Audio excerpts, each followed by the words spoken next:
ആനന്ദത്തെ പറ്റി സംസാരിക്കാൻ കാര്യങ്ങൾ പറയുകയും ചെയ്തു. വിശദമായിട്ട് പറഞ്ഞു, പറയാൻ പാടില്ലാത്തതും കൂടെ പറഞ്ഞു. എങ്കിൽ പോലും അതില് സംശയം നിലനിൽക്കുന്നു. ബോധ്യപ്പെടാനായിട്ട് കുറച്ച് സമയം എടുക്കും. ചോദിക്കണം. അതായത് ചോദ്യം ഇങ്ങനെയാണ്: ആനന്ദം അനുഭവിക്കുന്നതോടൊപ്പം തന്നെ ആനന്ദത്തിന്റെ ഭാഗമായി തന്നെ ദുഃഖവും അനുഭവിക്കുന്നു എന്ന് പറയും. അപ്പോ അത് ഇപ്പൊ കൺവെൻഷണൽ ധാരണ അനുസരിച്ച് ബുദ്ധമതമൊക്കെ തുടങ്ങുന്നത് തന്നെ ദുഃഖത്തിൽ നിന്നാണ്. ഇച്ഛയാണ് ദുഃഖത്തിന് കാരണം എന്ന് പറഞ്ഞുകൊണ്ട് ദുഃഖത്തെ അല്ലെങ്കിൽ കഷ്ടത്തെ, ക്രിസ്തു ആണെങ്കിൽ കഷ്ടത്തേക്ക് ദുരിതത്തേക്ക് മുന്നിൽ വെച്ചുകൊണ്ടാണ് ഇങ്ങനെ തുടങ്ങുന്നത്. അപ്പൊ അവിടെ ഒരു അനുഭവമുണ്ട്. ബോധവാനല്ലാതെ തന്നെയുള്ള അനുഭവമുണ്ട്. ബോധവാനായതിനു ശേഷം, ആനന്ദത്തിൽ എത്തിയ ശേഷവും പിന്നെ ദുഃഖത്തെ എന്തിന്, ദുരിതത്തെ എന്തിന്, അല്ലെങ്കിൽ അതുപോലുള്ള കാര്യങ്ങളിൽ ഇറങ്ങി വരണം എന്നുള്ളത് ഇതിന് വ്യത്യാസമുണ്ടോ എന്നുള്ളതാണ് സംശയം. ശരി സാർ. അതായത് നമ്മൾ ആനന്ദത്തെ തെറ്റിദ്ധരിച്ചിരിക്കുന്നതാണ് സുഖമായിട്ട് പിന്നെ കരുതി. സുഖമാണ് ആനന്ദം എന്ന് പറയുന്നതിന് കാരണം എന്ന് വെച്ചാൽ അത് വളരെ ഫലപ്രദമായി ആധ്യാത്മിക വിദ്യയിലേക്ക് അല്ലെങ്കിൽ മതത്തിലേക്ക് ആളുകളെ കൂട്ടാൻ വേണ്ടി ദുഃഖനിവൃത്തി മുന്നോട്ടിട്ട്, ഞാൻ ഒരുപാട് പ്രാവശ്യം പറഞ്ഞു കഴിഞ്ഞു. കാരറ്റ് ബിഫോർ എ ഹോഴ്സ് എന്ന് പറഞ്ഞ പോലെ ദുഃഖനിവൃത്തി, ആനന്ദപ്രാപ്തി, സുഖപ്രാപ്തി, പരമാനന്ദം എന്നൊക്കെ പറയുന്ന കാര്യങ്ങൾ മുന്നോട്ടിട്ട് ആൾക്കാരെ ആകർഷിച്ചുകൊണ്ടിരിക്കുകയാണ്. ഇപ്പോഴും നമ്മുടെ ഫേസ്ബുക്ക് ഉണ്ണീതന്മാരൊക്കെ വിചാരിച്ചിരിക്കുന്നത് എന്താണെന്ന് വെച്ചാൽ ബോധപ്രാപ്തിയോടുകൂടി പരമാനന്ദ സുഖത്തിൽ ഇങ്ങനെ അഭിരമിക്കാം എന്നാണ് വിചാരിച്ചു വെച്ചിരിക്കുന്നത്. തെറ്റാണ്. ആനന്ദമെന്ന് പറയുന്നത് എക്സ്പീരിയൻസ് എന്ന് മാത്രമേ അർത്ഥമുള്ളൂ. ബ്ലിസ് എന്ന് പറയുന്നത് എക്സ്പീരിയൻസ് ആണ്, പ്ലഷർ അല്ല. It is inclusive of pain and pleasure. ഇതുകൊണ്ട് തന്നെയാണ് കൃഷ്ണമൂർത്തി സാറിപ്പം പഠിക്കുന്ന കൃഷ്ണമൂർത്തി പറഞ്ഞിരിക്കുന്നത് ടോട്ടാലിറ്റി ഓഫ് കോൺഷ്യസ്നസ് അച്ചീവ് ചെയ്യുന്നതോടുകൂടി, അറ്റൻഷൻ വഴി ടോട്ടാലിറ്റി ഓഫ് കോൺഷ്യസ്നസ് അച്ചീവ് ചെയ്യുന്നതോടുകൂടി സ്കാറുകളില്ലാതെ പെയിനിൽ കൂടെ പോകാൻ പറ്റുന്നതാണ്. So it is very clear that you have to go through pain. കാരണം പെയിൻ ഒരിക്കലും പിന്നെ മാറ്റാവുന്നൊരു കാര്യമല്ല. പെയിൻ പ്രഷറിൻ്റെ ഭാഗമാണ്. ഞാൻ എപ്പോഴും ആദ്യം തൊട്ട് 88 മുതൽ ഉപയോഗിച്ചുകൊണ്ടിരിക്കുന്ന ഒരു ഉപമ എന്ന് പറയുന്നത് മെഴുകുതിരിയാണ്. മെഴുകുതിരി കത്തിക്കൊണ്ടിരിക്കുമ്പോൾ പ്രകാശം തരുന്നു എന്ന് പറയുന്ന ഒരു സന്തോഷവും ഉണ്ട്, ഉരുകിത്തീരുന്നു, ഇല്ലാതായിക്കൊണ്ടിരിക്കുന്നു എന്നുള്ള ദുഃഖവുമുണ്ട്. ഇത് രണ്ടും ഒരേ സമയത്ത് നടക്കുക. എല്ലാ സന്തോഷങ്ങളുടെയും കൂടെ ഒരു ദുഃഖമുണ്ട്. ഇത് നമ്മൾ അറിയുന്നില്ല. കാരണം അതുകൊണ്ട് നമ്മൾ ആ സുഖത്തെക്കുറിച്ച് പ്രീഓക്യുപ്പൈഡായിട്ട് കാണുന്നതുകൊണ്ട് നമ്മൾ സുഖം മാത്രം ശ്രദ്ധിക്കുന്നു. എല്ലാ ദുഃഖങ്ങളുടെയും കൂടെ ഒരു സന്തോഷമുണ്ട്. നമ്മൾ ദുഃഖത്തിൽ പ്രീഓക്യുപ്പൈഡ് ആയിരിക്കുന്നതുകൊണ്ട് സുഖത്തെ തിരിച്ചറിയുന്നില്ല. ഒരു ജ്ഞാനിയായിരിക്കുന്നത്, കഴിഞ്ഞ ദിവസം നമ്മൾ സംസാരിച്ചു, ഒരു ജ്ഞാനിയെ സംബന്ധിച്ചിടത്തോളം, ഒരു ബുദ്ധനെ സംബന്ധിച്ചിടത്തോളം സംഭവിക്കുന്നത് എന്താണെന്ന് വെച്ച് കഴിഞ്ഞാൽ അദ്ദേഹത്തിൻ്റെ അനുഭവങ്ങൾ പൂർണ്ണമാണ്. അനുഭവങ്ങൾ പൂർണ്ണമാണെന്ന് പറഞ്ഞു കഴിഞ്ഞാൽ അതിനകത്തെ ദുഃഖവും അദ്ദേഹം അനുഭവിക്കുന്നു, അതിനകത്തെ സുഖവും അനുഭവിക്കുന്നു. ദുഃഖ നിവൃത്തിക്കായിട്ടാണ് ആത്മീയതയെന്നോ മതമെന്നോ ഒക്കെ തെറ്റിദ്ധരിച്ചിട്ടുണ്ടെങ്കിൽ വളരെ തെറ്റാണ്. അതുകൊണ്ട് തന്നെയാണ് ക്രിസ്തുദേവൻ വന്ന് ഇത്രയും കഷ്ടപ്പെട്ട് കാണിച്ചിട്ട് പോയത്. അതിൽ നിന്ന് നമുക്ക് പഠിക്കാനുണ്ടല്ലോ, അതിൽ നിന്ന് പഠിക്കാനുണ്ട്. ആ പീഡാനുഭവത്തിൽ നിന്ന് നമുക്ക് പഠിക്കാൻ. നമ്മൾ എന്ത് പഠിച്ചു? ഒന്നും പഠിച്ചില്ല. നമ്മൾ ആ പീഡാനുഭവത്തിൽ നിന്ന് അദ്ദേഹം രക്ഷപ്പെടുന്നതായിട്ട് നമ്മൾ അദ്ദേഹത്തെ കൂടെ വലിച്ച് താഴെ ഇറക്കി. അപ്പം നമ്മുടെ ലെവലിലേക്ക് അദ്ദേഹത്തെ താഴ്ത്തി ഇറക്കുന്നു. അത്രേ ഉള്ളൂ. ആ പീഡാനുഭവം അതുവരെയുള്ള ബോധനവും മാത്രം മതി അദ്ദേഹത്തെ നമുക്ക് ആരാധിക്കാൻ വേണ്ടി, ബുദ്ധിയുള്ളവൻ ആരാധിക്കാൻ വേണ്ടി. സംശയമൊന്നുമില്ല. അപ്പോൾ ഈ ദുഃഖം എന്ന് പറയുന്നത്, സുഖം എന്ന് പറയുന്നത് ഒരുമിച്ച് തന്നെ അനുഭവിച്ചുകൊണ്ടിരിക്കുകയാണ് ബോധവാനായിരിക്കുന്ന ആൾ. നിമിഷം ബോധവാനായിരിക്കുന്ന ഒരാൾക്ക് ഇപ്പോൾ സന്തോഷമായിട്ടിരിക്കാനേ പറ്റണമെന്നില്ല. കാരണം ലോകമാസകലം വേദന, മരണം, പിരിയൽ, വേർപിരിയൽ, നഷ്ടങ്ങൾ ഇങ്ങനെ സംഭവിച്ചുകൊണ്ടിരിക്കുകയാണ് ലോകം മുഴുവൻ. എത്ര കോടി ജനങ്ങളാണ് കഷ്ടപ്പെട്ടുകൊണ്ടിരിക്കുന്നത്, എത്ര ലക്ഷം പേര് മരിച്ചു കഴിഞ്ഞു. ഇതൊക്കെ ഒരു ബോധവാനെ അലട്ടിക്കൊണ്ടിരിക്കും. ബോധവാൻ സ്വന്തം ശരീരത്തിലെ വേദനകളായിട്ട് അവയുടെ ഒരംശം അനുഭവിച്ചുകൊണ്ടിരിക്കും. അങ്ങനെ അല്ലാത്തവൻ ബോധവാനല്ല. അങ്ങനെ അല്ലാത്തവൻ വെറും ഫ്രോഡ്. അതൊന്നും അറിഞ്ഞൂടാ. കാരണം അവൻ ആ കോൺഷ്യസ്നെസ്സിലേക്ക് അവൻ പ്രവേശിച്ചിട്ടില്ല. അവൻ താഴെ എവിടെ നിൽക്കുന്നേ ഉള്ളൂ. താഴെ എവിടെ നിന്ന് ബൈനോക്കുലർ വെച്ച് മുകളിലോട്ട് നോക്കി കാര്യങ്ങൾ പറഞ്ഞു കൊടുത്തുകൊണ്ടിരിക്കുകയാണ് വീട്ടിൽ. അല്ലാതെ അവൻ ബോധവാനൊന്നുമല്ല. അതുകൊണ്ട് ബോധവാൻ ഇത് രണ്ടും ഒരുമിച്ച് തന്നെ കൊണ്ടുപോകേണ്ടി വരും. ആരും അത് അല്ലാന്ന് പറഞ്ഞിട്ടില്ല.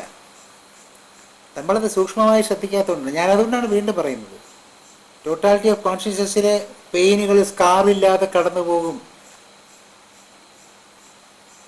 എന്ന് കൃഷ്ണമൂർത്തി പറഞ്ഞിരിക്കുന്നതിന് കാര്യം പെയിനുണ്ട് എന്നുള്ളതാണ്. പെയിനെ അക്സെപ്റ്റ് ചെയ്യാതിരിക്കാൻ പറ്റില്ല. പ്രപഞ്ചത്തിൻ്റെ ഒരു സത്യമല്ല. ഞാൻ എൻ്റെ ഭൂമിയിലേക്ക് ജനിച്ചു വീണപ്പം ഞാൻ ജനിച്ചു എന്നുള്ളൊരു സുഖം ഉണ്ടായിരുന്നു. പക്ഷേ പ്രസവിച്ചത് നല്ല വേദനയോട് കൂടിയായിരുന്നു. ഏറ്റവും കടുത്ത വേദനയോടുകൂടിയല്ലേ ഒരു പ്രസവം നടക്കുന്നത്. പക്ഷെ മകനുണ്ടായി എന്നുള്ളൊരു സന്തോഷം ഉണ്ടാകും.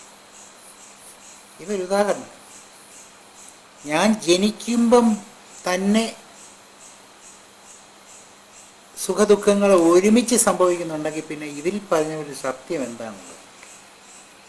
ഈ സുഖദുഃഖങ്ങൾ ഒരുമിച്ച് മാത്രമേ സംഭവിക്കുള്ളൂ എന്നറിയാൻ ഇനി എന്ത് ഉദാഹരണമാണ് നമുക്ക് ആവശ്യം?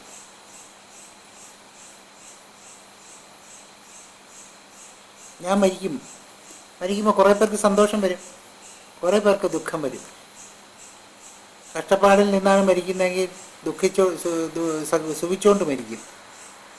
കബീര ജബുഹമ പൈതാഹുയെ ഹമുലോയെ ജഗ് ഹസേ അമുരോയെ എന്ന് കബീർ പാടുന്നുണ്ട്. ഞാൻ ജനിച്ചപ്പോൾ ഞാൻ കരഞ്ഞു, പക്ഷെ ജഗത്ത് മുഴുവൻ ചിരിച്ചു, ആളുകൾ മുഴുവൻ ചിരിച്ചു, കുട്ടിയുണ്ടായല്ലോ എന്ന് വെച്ചു. ഞാൻ തിരിച്ചു പോകാൻ നേരത്ത് ജഗത്ത് മുഴുവൻ കരയും, പക്ഷെ ഞാൻ ചിരിക്കും എന്ന് കബീർ പാടുന്നു.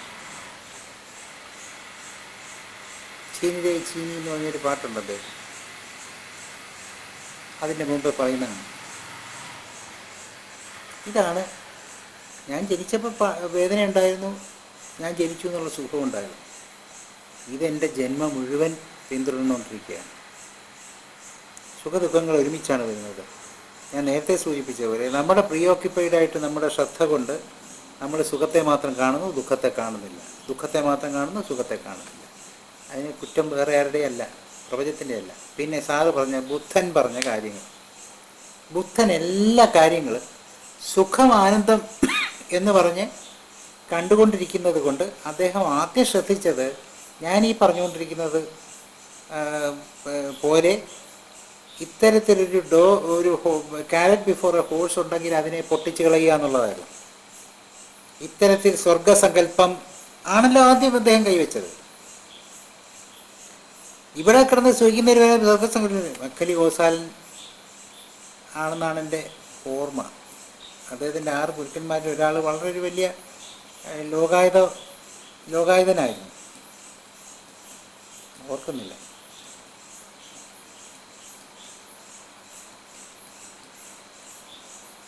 സഞ്ജയ ബേലഭട്ടൻ ആണോ എന്നൊരു സംശയമുണ്ട്. അതിലാരും ഒരാൾ ലോകായുധനായിരുന്നു. ആ ലോകായുധ ദർശനം അദ്ദേഹത്തെ നന്നായിട്ട് സ്വാധീനിച്ചിട്ടുണ്ട്. 6 പേരും അദ്ദേഹത്തെ സ്വാധീനിച്ചിട്ടുണ്ട്. അദ്ദേഹം അതിൽ നിന്ന് പുതിയതായിട്ടൊരു സത്യത്തെ വെളിപ്പെടുത്താൻ ഈ 6 പേരുടെ ദർശനങ്ങളെയും ഉപയോഗിച്ചിട്ടുണ്ട്. ഇതാണ് ഞാൻ കുറച്ചു മുമ്പ് പറഞ്ഞ സ്വാധ്യായം ആവശ്യമാണെന്ന്. ഈ 6 പേരും അടങ്ങുന്ന ലോകത്തിലേക്കാണ് അദ്ദേഹത്തിൻ്റെ സംഹിതകൾ പുറത്തേക്ക് കൊണ്ടുവന്നത്. അങ്ങനെ കൊണ്ടുവരുമ്പോൾ ഈ 6 പേരുടെയും സംഹിതകളെ ഉപയോഗിച്ചുകൊണ്ട് മാത്രമേ, അവയുടെ സംജ്ഞകൾ ഉപയോഗിച്ചുകൊണ്ട് മാത്രമേ കൊണ്ടുവരാൻ സാധിക്കുള്ളൂ. അല്ലാതെ വേറൊരു കാര്യം, യേശു ക്രിസ്തു ജനിച്ചിട്ട് അവിടെ ഇരുന്നുകൊണ്ട് സംസ്കൃതത്തിൽ പറഞ്ഞാൽ എങ്ങനെ ഇരിക്കും? അല്ലെങ്കിൽ ഇവിടെ ഒരാൾ ജനിച്ചിട്ട് അറബി സംസാരിച്ചാൽ എങ്ങനെ ഇരിക്കും? മലയാളമല്ലേ അറിയാമല്ലോ. അപ്പം അതാത് റിസീവ് ചെയ്യുന്ന ആൾക്കാർക്ക് വേണ്ടിയുള്ള ഭാഷയിലേക്ക് വരണം. അപ്പം അങ്ങനെ ബുദ്ധൻ ഇതെല്ലാം സ്വീകരിച്ചിരുന്നു. അതിൽ ലോകായുധ ദർശനം അദ്ദേഹത്തെ ലോകായുധത്തിൽ പറയുന്നുണ്ട്, മുകളിലിരിക്കുന്ന ഇവിടെ ഒരാൾക്ക് ബലിയിടുമ്പോൾ അല്ലെങ്കിൽ ഇവിടെയുള്ള ഒരാൾക്ക് വേണ്ടി ഇത് ചെയ്യുമ്പോഴത്തേക്കും മുകളിൽ സ്വർഗസ്ഥനായിരിക്കുന്ന അച്ഛന് കിട്ടുകയാണെങ്കിൽ പിന്നെ മോളിൽ കൊണ്ട് അച്ഛന് വേണ്ടി ആഹാരം കൊണ്ട് വെച്ചു കൊടുത്താൽ പോരെ, മോൻ കഴിക്കണ്ടല്ലോ, മോന് പട്ടിണി കിടന്നാൽ പോരെ എന്ന് ചോദിക്കുന്നുണ്ട് ലോകായതന്മാർ. സുഖം എന്ന് പറയുന്ന മുൻവശത്തെ ഒരു ക്യാരറ്റ് ഇട്ടുകൊണ്ട് കുതിര ഒട്ടിക്കണ്ടെന്ന് ബുദ്ധൻ ആദ്യമേ തീരുമാനിച്ചു. അതുകൊണ്ട് അദ്ദേഹം എന്ത് ചെയ്യുന്നു അറിയാമോ? സുഖവും ദുഃഖവും ആനന്ദത്തിൻ്റെ ഭാഗമാണെന്ന് അറിയാവുന്നതുകൊണ്ട് അദ്ദേഹം എല്ലായിടത്തെയും ദുഃഖം, വേദന മുതലായ വാക്കുകൾ എടുത്തിട്ടു. വളരെ ശ്രദ്ധിച്ചോണം. നമ്മുടെ പ്രതീത്യ സമുത്പാദം അദ്ദേഹം പറയുന്നിടത്ത് വേദന എന്നൊരു വാക്കാണ് ഉപയോഗിക്കുന്നത്. ഒരാളുടെ സ്പർശനത്തിൽ നിന്നുണ്ടാകുന്ന സുഖത്തെ അദ്ദേഹം ഇട്ടിരിക്കുന്ന പേര് വേദന. അങ്ങനെ ബുദ്ധൻ ഒരിക്കലും ദുഃഖം എന്ന് പറയുന്നത് നമ്മുടെ ഈ മിസറി എന്നുള്ള അർത്ഥത്തിലല്ല. അദ്ദേഹം മിസറി എന്താണെന്ന് അന്വേഷിച്ചു പോയി, മിസറി അല്ലെന്ന് മനസ്സിലായി. അദ്ദേഹത്തിന് മനസ്സിലായി ഈ misery is something created by one self through his own karma. അതിനെ എങ്ങനെ മനസ്സിലാക്കാൻ പറ്റും? ബോധവാനായിരിക്കുന്നതുകൊണ്ട് മാത്രം.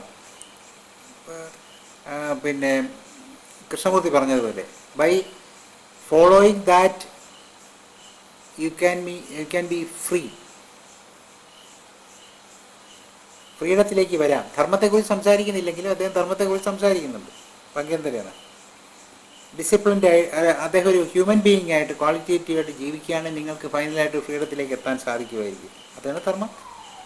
അതുതന്നെയാണ് പറഞ്ഞത് ധർമ്മം. അതിലേക്ക് എത്താൻ സാധിക്കുന്നു. അപ്പോൾ അവിടെ ഗൗതമ ബുദ്ധൻ ആദ്യം തന്നെ ഈ സുഖം എന്ന് പറയുന്ന വാക്കിനെ എടുത്ത് ദൂരെ കളഞ്ഞു, ദുഃഖമെടുത്തിട്ടു. പക്ഷേ ദുഃഖത്തെക്കുറിച്ച് മാത്രം പ്രയോഗിപ്പേഴായിരിക്കുന്ന ജനത, പിന്നെ പണ്ഡിതന്മാർ, പുസ്തകം മാത്രം വായിച്ചുകൊണ്ടിരിക്കുന്നവർ, അവർ ദുഃഖത്തിനെ മാഗ്നിഫൈ ചെയ്തു. ജീവിതം ദുഃഖമയമാണ് എന്നുള്ള ആ സ്റ്റേറ്റ്മെൻറ്റ് സാറൊന്ന് എടുത്താണ്. നമ്മളിവിടെ സംസാരിച്ചുകൊണ്ടിരിക്കുന്നത് എന്താണ്? ജീവിതം ആനന്ദമയമാണ്. ഇത് രണ്ടും ഒന്നാണ്. Life is nothing but experience എന്നാണ് ബുദ്ധൻ പറഞ്ഞത്. It does not in any way mean that life is full of pains. No no no. He was just meaning that life is fully experience. അതിന് അദ്ദേഹം ദുഃഖമയമാണെന്ന് പറഞ്ഞു. ഒന്നാമത്തെ സത്യം. ഈ ദുഃഖം എങ്ങനെ ഉണ്ടാകുന്നു? എങ്ങനെയാണ് എക്സ്പീരിയൻസ് ഉണ്ടാകുന്നത്? ആ എക്സ്പീരിയൻസ് ഉണ്ടാകുന്നതാണ് രണ്ടാമത്തെ ജീവിതത്തിൻ്റെ ദുഃഖത്തിൻ്റെ സമുദയം. ആ എക്സ്പീരിയൻസിൻ്റെ സമുദയം, ആനന്ദത്തിൻ്റെ സമുദയം, അത് പ്രതീത്യ സമുത്പാദങ്ങൾ ഓരോന്ന് ഡിപ്പെൻഡൻ്റ് ആയിട്ട് ഒന്നിനെ ഡിപ്പെൻഡ് ചെയ്താണ് ഉണ്ടായിക്കൊണ്ടിരിക്കുന്നത് എന്ന് രണ്ടാമത് പറഞ്ഞു. ഇനി ഈ ദുഃഖത്തിന് എന്തെങ്കിലും നിരോധമുണ്ടോ? ദുഃഖം അനുഭവിച്ചേക്കുള്ളൂ, ആനന്ദത്തിൽ കൂടെ പോയേക്കുള്ളൂ? അല്ല, അതിന് നിരോധമുണ്ട്. മൂന്നാമത്തെ സത്യം. നാലാമത്തെ സത്യം, ഞാൻ അതിനു വേണ്ടി ഒരു മാർഗം മുന്നോട്ട് വയ്ക്കുന്നു, അഷ്ടാംഗ മാർഗം. ഞാൻ പറയുന്ന അഷ്ടാംഗ മാർഗം ഫോളോ ചെയ്യുന്ന ഒരാൾക്ക് ഈ അനുഭവങ്ങളിൽ നിന്ന് മുകളിലെത്താം. അവിടെ ദുഃഖം ദുഃഖമായിട്ടും സുഖം സുഖമായിട്ടും തന്നെ അനുഭവിക്കും. അല്ല, ഒരിക്കലും ദുഃഖം സുഖമായി മാറുന്നില്ല, ഒരു വേദന അനുഭവിക്കുന്നു. ആ ക്രിസ്തുദേവൻ പീഡാനുഭവത്തിൽ കടന്നു പോകുമ്പം ആനന്ദ ലബ്ധി സുഖം അനുഭവിച്ചുകൊണ്ടിരിക്കുന്നു എന്ന് വിചാരിക്കരുത്. ഏറ്റവും ക്രൂരമായിരിക്കുന്ന ആ പീഡനയുടെ ദുഃഖം മുഴുവൻ അദ്ദേഹം ഒരു യൂണിറ്റ് പോലും അല്ല ഒരു മില്ലി യൂണിറ്റ് പോലും കളയാതെ അദ്ദേഹം അനുഭവിച്ചു എന്നുള്ളതാണ് ഇവിടെ മനസ്സിലാക്കേണ്ടത്. അതിനുവേണ്ടി അദ്ദേഹം എന്ത് പറയുന്നു? എന്നിൽ നിന്ന് ഈ പാനപാത്രം എടുത്തുകൊള്ളണേ എന്ന് പറയുന്നു. കാരണം എൻ്റെ ഈ ബോധം എന്ന് പറയുന്ന അവസ്ഥ ഇല്ലാതായി കഴിഞ്ഞാൽ എനിക്ക് പൂർണ്ണമായി അനുഭവിക്കാനൊക്കെ, ദുഃഖത്തിൽ ദുഃഖമായിട്ട് അനുഭവിക്കാനൊക്കെ. ഞാൻ വേദന അനുഭവിക്കാൻ തുടങ്ങുകയാണ്. വേദന അനുഭവിക്കാൻ തുടങ്ങുമ്പോൾ അതിനകത്തെ സുഖവും ദുഃഖവും കൂടെ അനുഭവിക്കാനുള്ള എൻ്റെ ഇപ്പോഴത്തെ അവസ്ഥ എന്ന് പറയുന്നത് കൊണ്ട് എനിക്ക് പീഡാനുഭവം ശരിയായി രുചിക്കാൻ സാധ്യമല്ല. ഇത് പ്രത്യേകം ശ്രദ്ധിക്കേണ്ടതാണ്. കാരണം ഇങ്ങനെയല്ല അച്ഛന്മാരോ പാതിരിമാരോ ഇതിനെ വ്യാഖ്യാനിക്കുന്നത്. അപ്പോൾ ഈ പാനപാത്രം തിരിച്ചെടുക്കണം എന്ന് പറയുമ്പോഴത്തേക്കും എൻ്റെ ഈ മനോഹരമായിരിക്കുന്ന ദ്വന്ദ്വ അനുഭവങ്ങളുടെ ദ്വന്ദ്ങ്ങൾ അറിയുന്ന, സുഖദുഃഖങ്ങൾ അറിയാവുന്ന എൻ്റെ ആ അവസ്ഥയെ എടുക്കുക, തിരിച്ചെടുത്തോണം.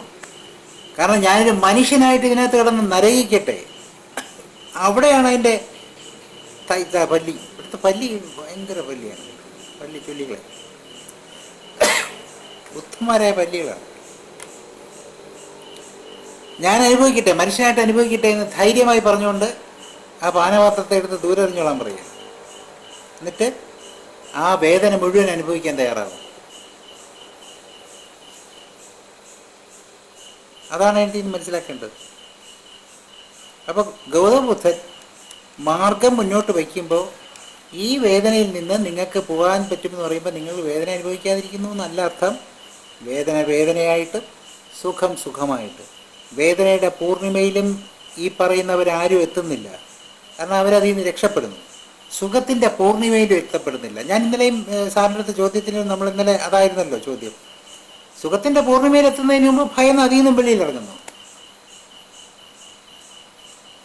സുഖത്തിൻ്റെ ഒന്നും ഒരു ശതമാനം പോലും അനുഭവിക്കാത്തവരാണ് ഈ സുഖത്തെക്കുറിച്ച് മുറവിളി കിട്ടിക്കൊണ്ടിരിക്കുന്നത്. വീണ്ടും വീണ്ടും അന്വേഷിച്ച് പോവുകയാണ് അതിന് ബാക്കി കിട്ടുമെന്ന് അറിയാൻ വേണ്ടി. കാരണം സുഖത്തിൻ്റെ പൂർണിമ അനുഭവിച്ചു കഴിഞ്ഞാൽ പിന്നെ അതിൽ നിന്നൊരു റിട്ടേൺ ഇല്ല, തീർന്നു. It's a point of no return. You can never come back to a stage where you will be in search of pleasure or in pain, because you will be totally in experience. നിങ്ങൾ ആ അനുഭവത്തിൻ്റെ ലോകത്തേക്ക് പൂർണ്ണമായി എത്തും. ഒരിക്കലും അതിന് തിരിച്ചു വരവില്ല. അതുകൊണ്ട് ഗൗതമ ബുദ്ധൻ ഉദ്ദേശിച്ച വേദന എന്ന് പറയുന്നത് സാറോ ബഹുഭൂരിപക്ഷം ജനങ്ങളോ വിശ്വസിച്ച് വെച്ചിരിക്കുന്ന പോലെ പെയിൻ അല്ല. That is simply experience. അതുകൊണ്ട് ആ എക്സ്പീരിയൻസിനകത്തെ പെയിനും പ്ലഷറും കൊണ്ട് എല്ലാ ലോകത്തുള്ള സകല കാര്യങ്ങളിലും ഇത് രണ്ടും ചേർന്നതാണ്.